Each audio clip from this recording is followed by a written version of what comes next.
In an 11th century text titled Records of Garden Keeping, the author Tachibana no Toshitsuna advises that you can have a garden even if you don't have water. You can have a dry garden. This becomes a great Japanese tradition.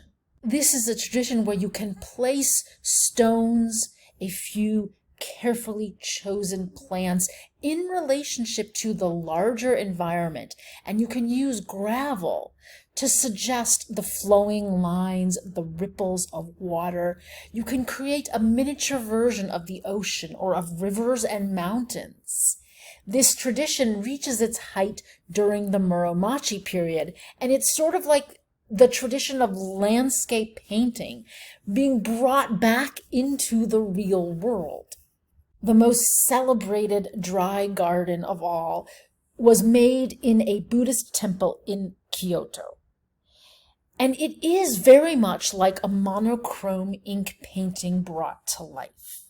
You have very spare, simple forms. You have the clarity of open space. That pregnant emptiness is essential to this garden.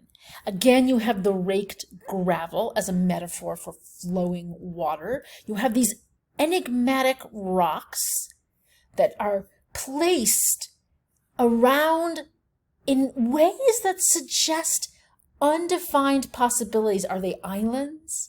Are they mountain peaks above the fog? You have textural variety, right? So you can have the poetry of the materials themselves, the kind of pebbly texture of the gravel, and then the solidity of the rocks, as well as the texture of the what's called borrowed scenery, which is the life, the garden of nature outside the boundaries of the dry garden, including the pink blossoming tree. So this is a very heightened experience of the senses and of nature. In that way, it is an analogous to Zen painting.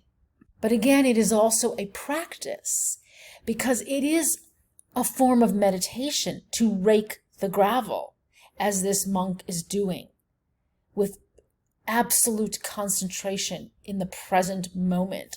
So Suzuki Roshi said, sweeping the floor is Zen.